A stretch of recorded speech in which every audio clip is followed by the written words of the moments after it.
नमस्कार. आजच्या या विशेष विश्लेषणामध्ये आपण जय सालियन यांच्या अप्रतिम व्यक्तिचित्रण शैलीचा म्हणजेच पोर्ट्रेट कलेचा अगदी जवळून वेध घेणार आहोत.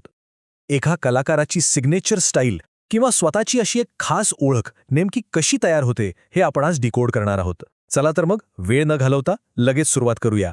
आता एक विचार करा, एखादं पोर्ट्रेट किंवा चित्र म्हणजे फक्त समोरच्या चेहऱ्याची हुबेहूब कॉपी असते का? नक्कीच नाही. मग असं काय आहे ज्यामुळे एक साधं चित्र एक अतिशय सखोल सायकोलॉजिकल प्रेझेन्स किंवा मानसिक अस्तित्व निर्माण करतं? हाच तो खरा प्रश्न आहे जो एका साध्या रेखाटनाला मास्टरपीस बनवतो. आजचा आपला हा प्रवासाचा नकाशा असा असणार आहे. आपण सालियन यांची कलात्मक ओळख, त्यांच्या रेषांमधली शिस्त, जलरंगांमधून व्यक्त होणाऱ्या भावना, तंत्राचा मेळ, चित्रामागचं मानसशास्त्र आणि शेवटी समकालीन कलेतील त्यांचं अनोखं स्थान या 6 टप्प्यांमधून जाणार आहोत. सुरुवात करूया पहिल्या भागापासून, सालियन यांची कलात्मक ओळख. इथला हा संदर्भ पाहिल्यावर लगेच लक्षात येतं की जय सालियन यांची कला एका खूपच इंटरेस्टिंग सीमारेषेवर उभी आहे. एका बाजूला आहे रचनात्मक वास्तववाद म्हणजे स्ट्रक्चरल रिअलिझम आणि दुसऱ्या बाजूला आहे पूर्णपणे भावनिक अमूर्तता म्हणजे चित्र खऱ्यासारखं तर दिसतंच पण ते तुम्हाला एका वेगळ्याच भावनांच्या विश्वात घेऊन जातं. खरं सांगायचं तर इथला जो मूलभूत संघर्ष आहे ना तो खूपच रंजक आहे. एका बाजूला अत्यंत काटेकोरपणे शिस्तीत मारलेल्या रेषा आणि दुसऱ्या बाजूला अतिशय उत्स्फूर्तपणे मुक्तपणे उधळलेले रंग. या 2 अगदी विरुद्ध टोकाच्या गोष्टींचा हा एक अतिशय नाजूक आणि सुंदर समतोल आहे. आता येऊया आपल्या पुढच्या आणि खूप महत्त्वाच्या टप्प्याकडे, रेषांची शिस्त आणि क्रॉस हॅचिंग. इथे तुम्ही बघू शकता शाईच्या या काळ्या रेषा संपूर्ण व्यक्तिचित्राचा एक भक्कम पाया तयार करतात. हा पाया इतका स्ट्रॉंग आणि न हलता येणारा असतो की त्यावर संपूर्ण चित्राचा डोलारा उभा राहतो.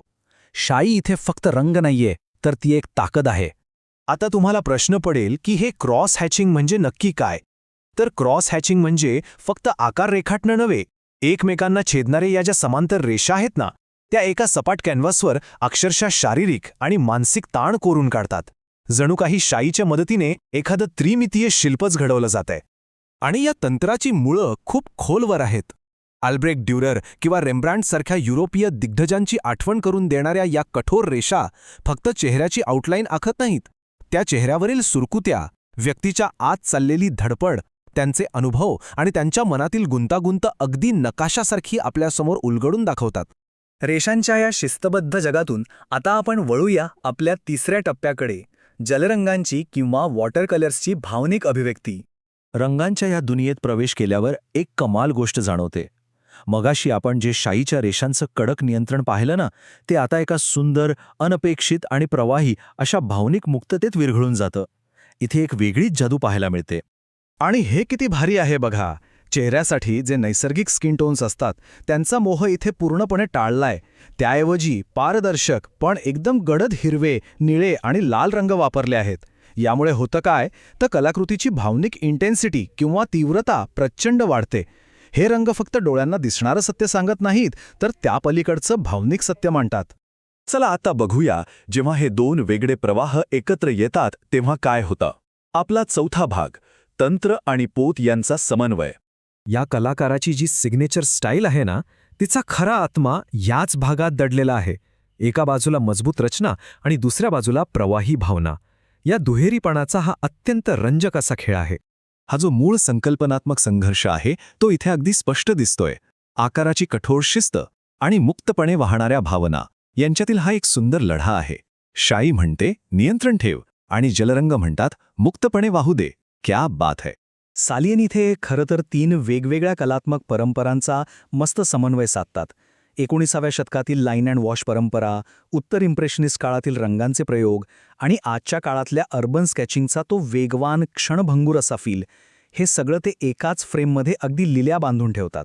आता आपण येतोय एका अत्यंत महत्त्वाच्या टप्प्यावर, भाग 5, व्यक्तिचित्रामागील मानसशास्त्र. छायाचित्रासारखं हुबेहूब चित्र काढणं हे इथे उद्दिष्टच नाहीये. त्या पलीकडे जाऊन दृश्यमान रेषा आणि अनैसर्गिक रंगांच्या माध्यमातून समोरच्या व्यक्तीच्या अगदी आतल्या विचारांशी आणि त्यांच्या सांस्कृतिक उबदारपणाशी थेट संवाद साधला जातोय. हे सगळं एका वाक्यात सांगायचं झालं तर मूळ मजकुरातील हे वाक्य अगदी चपकल बसतं. व्यक्तिचित्र हे केवळ रूप नसून एक मानसशास्त्रीय उपस्थिती बनते.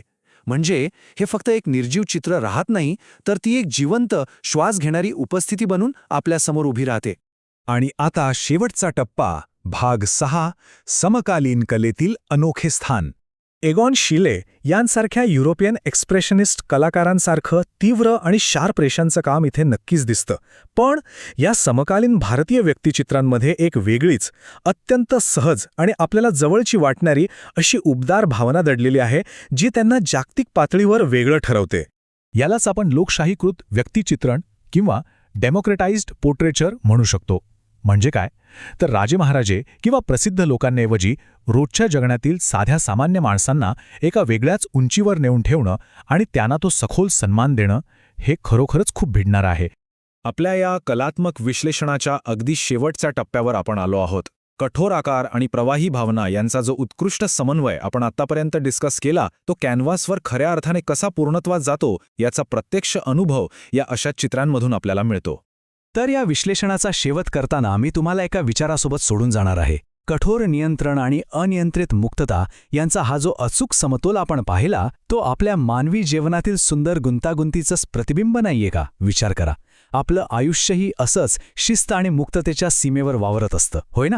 पुन्हा भेटूया अशाच एका रंजक विषयासोबत.